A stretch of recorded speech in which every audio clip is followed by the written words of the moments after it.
मेरा ये मानना है कि जिम्मेदार पदों पे बैठकर गैर जिम्मेदाराना बयान या बात नहीं करनी चाहिए और इसके बारे में मैं ज़्यादा कुछ नहीं कहना चाहूँगा। दुर्भाग्य है कि लगातार इस प्रकार के बयान, स्वयं मुख्यमंत्री जी ने कहा कि हाथ में लठ उठा लो, तो हमें आश्चर्य नहीं है कि भाजपा के एक सांसद भी इस प्रकार के बयान दे रहे हैं। लेकिन जो है, मैं समझता हूँ कि जो भाषा है वो राजनीतिक विचारधारा कोई भी हो, भाषा प्यार प्रेम की होनी चाहिए और जोड़ने वाली होनी चाहिए, माहौल बिगाड़ने वाली नहीं होनी चाहिए। दूसरा, किसान आंदोलन के बारे में मैं कहना चाहूँगा कि 1 साल लगभग हो गया है। सरकार को बातचीत के लिए तुरंत बुलाना चाहिए। जो किसान संगठन है, जो इस आंदोलन का नेतृत्व कर रहे हैं, जिससे सरकार ने 11-12 बार बातचीत की है, उनको सरकार बुलाए, इस आंदोलन का समाधान करे। ऐसा दिखाई दे रहा है कि भाजपा इस आंदोलन का समाधान नहीं करना चाहती। क्या कारण है वो प्रदेश के लोग, देश के लोग समझ रहे हैं, लेकिन उनकी मंशा, भारतीय जनता पार्टी की मंशा, इस सरकार की मंशा इस आंदोलन का समाधान और किसान की समस्याओं का समाधान करने वाली मंशा नहीं लग रही। लेकिन कल का जो बयान रहा उसमें दीपेंद्र को ही क्यों टारगेट किया गया? देखिए, ये वो स्वयं बताएंगे क्या कारण है, वो तो ये स्वयं बताएं। लेकिन वो जो बयान दिया गया बड़ा दुर्भाग्यपूर्ण है।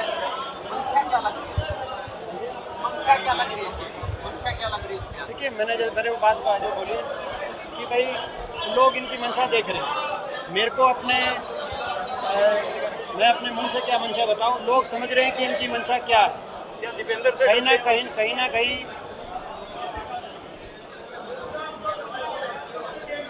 किसी तरीके से जो है, जैसे मैंने कहा कि भाई एक के बाद एक गैर जिम्मेदाराना बयान जो इन्होंने दिए हैं, वो बेरोक टोक के, नहीं तो भारतीय जनता पार्टी एक राष्ट्रीय पार्टी भी है, हमारा भी राष्ट्रीय दल है, उनका भी राष्ट्रीय दल है, मगर बेरोक टोक के इस तरह की भाषा जो सार्वजनिक जीवन में जो कोई इस्तेमाल नहीं करता, उनके नेताओं द्वारा जो बार बार इस तरह के बोल आ रहे हैं सामने, तो कहीं ना कहीं ऐसा दिखाई देता है कि वो जो है माहौल ख़राब करने की कोई ना कोई बात दिखाती है। क्या बीजेपी और जातीय रंग देना चाहती है? जातीय रंग देना चाहती है? देखिए, वो उनकी मंशा क्या है वो बताएं। मैं अपने मुंह से इससे ज़्यादा मैं नहीं कुछ कहूँगा। उनकी क्या मंशा है वो माने में लोग उनकी मंशा समझ रहे हैं। मेरा इतना ही कहना है कि जो जिम्मेदार पद पे लोग बैठे हैं, कम से कम उनको गैर जिम्मेदार बात और भाषा का प्रयोग नहीं करना चाहिए। किसान आंदोलन के बारे में मेरा इतना कहना है कि भारतीय जनता पार्टी किसान संगठनों से बात करके, इनकी सरकार है उसका समाधान करे। वो राजधर्म है, ये राजधर्म, ये राजहट पे ये चल रहे हैं, ये ना देश के लिए है अच्छा, ना किसान के लिए अच्छा है, और आने वाले समय में ये इस बात निष्कर्ष पे पहुंचेंगे, ये ना इनके लिए अच्छा है जो जिस राजहट पे चल रहे हैं, जिस में चल रहे हैं। दीपेंद्र जी, जो एलनाबाद में चुनाव हुआ था उसमें कांग्रेस की हार हुई, उसको किस प्रकार देखें? देखिए, एलनाबाद के अंदर एक जो नतीजा आया है उसमें एक बात स्पष्ट है कि लोगों ने एक बार फिर इस गठबंधन की सरकार को नकारने का काम किया। जैसा कि बड़ौदा के अंदर नकारने का काम किया, जैसा कि मेयर चुनाव के अंदर, चाहे वो सोनीपत की बात हो, चाहे वो अम्बाला की बात हो, वहाँ पे निर्दलीय जीते थे, मगर इस गठबंधन की सरकार को शायद, चाहे वो ग्रामीण हल्के हों चाहे वो शहरी हल्के हों, बार बार हार का मुंह देखना पड़ता। जहाँ तक हमारे पार्टी के प्रदर्शन की बात है, उस प्रदर्शन का आकलन हमारी पार्टी की एक प्रक्रिया रहती है, उसका आकलन किया जाएगा। दिवाली पे भाजपा ने डीजल और पेट्रोल के दाम घटाए हैं, उस पर अब वाहवाही लूटी जा रही है मोदी सरकार के द्वारा, उस पर क्या कहना? देखिए, जब 50 रुपये बढ़ा दिया और उसके बाद जब पूरे देश में उपचुनाव में हार का मुंह देखना पड़ा, उसमें 5 रुपये घटाना कोई मायने नहीं रखता। आज महंगाई चरम पे है। आज डीजल, पेट्रोल, रसोई गैस से लेकर टमाटर, प्याज तक, आज हर व्यक्ति के बजट को, घर के बजट को बिगाड़ने का काम महंगाई ने किया है। ऐसे में हम धन्यवाद करना चाहते हैं हिमाचल प्रदेश जैसे प्रदेशों का, जहां उपचुनाव में साफ हुई बीजेपी और कुछ जागी, लेकिन 50 रुपये बढ़ाकर मात्र 5 रुपये घटाना, ये मैं समझता हूँ कि जनता के साथ न्याय नहीं है। महंगाई पे बीजेपी का पर्दाफाश हो चुका है, लोगों से संवेदनशीलता ये नहीं रखती है पार्टी, और यही कारण है कि पूरे देश में अलग अलग प्रदेशों में लेकर आ रहे हैं।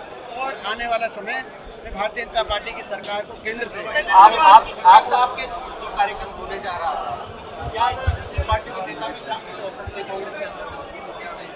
देखिए, इसमें ये तो जो भी राजनीतिक हमारे कार्यक्रम रहते हैं कोई ये तो शामिल, आज भी हमारे 2-3 लोग साथ पार्टी में शामिल हुए, जिसमें एक मौजूदा पार्षद, जिला पार्षद भी हैं। तो ये तो एक प्रक्रिया चलती रहती है। और दूसरी इस कार्यक्रम का जो उद्देश्य है वो जो सारा हमारा विधायक दल है और संसदीय दल है, वो हम हुड्डा साहब के नेतृत्व में लोगों के बीच में जाएं और लोगों की जो बातें, मुख्य मुद्दे, जैसे उदाहरण के तौर पे आज एक बहुत बड़ा मुद्दा मुआवजे का है, जो कि आज मैं आग्रह करूंगा कि वो आप लोग आज जो लीड है, जो खबर, उसमें बाकी जो हैं, जो मैंने किसी और के बयान पे जवाब दिया, वो उनके एजेंडे हैं, लेकिन आप हमारा एजेंडा मुख्य लीड में जरूर चलाएं, जिसमें हमारी आज मांग है।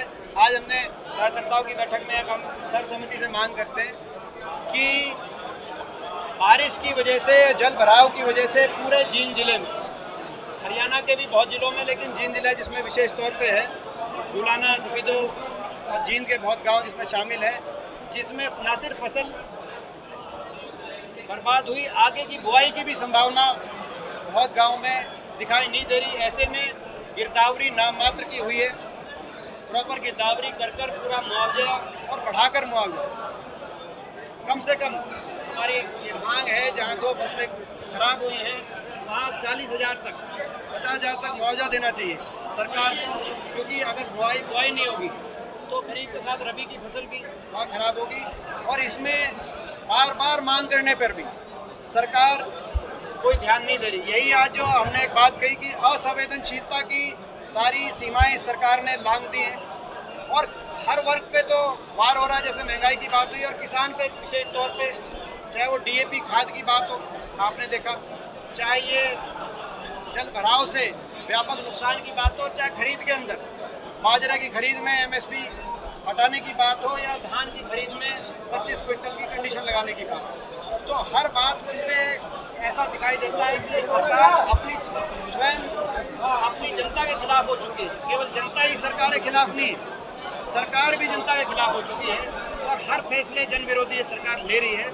और इसलिए विपक्ष की जिम्मेदारी है कि सकारात्मक भूमिका निभाई जाए, लोगों के मुद्दे उठें, जो लोगों की समस्याएं हैं उनको लेकर हम लड़ाई लड़ें, और प्रदेश में एक सकारात्मक विकल्प लोगों को दिया जाए, ताकि प्रदेश पटरी पे वापस आए।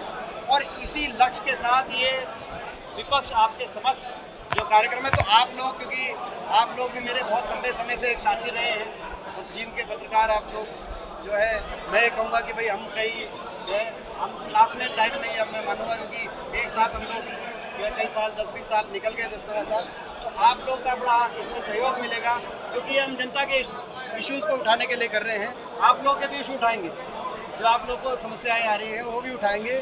तो हम आज ये भी आपसे भी ये अपील करने आए हैं कि इसमें, और इसीलिए आज की जो खबर की लीड है वो किसी और के एजेंडा की मत बनाना, किसी और का एजेंडा था, किसी ने बयान दिया, उसको हमने जवाब दे दिया, वो आप खबर में डाल देना, लेकिन इसकी जो लीड है वो विपक्ष आपके समक्ष जब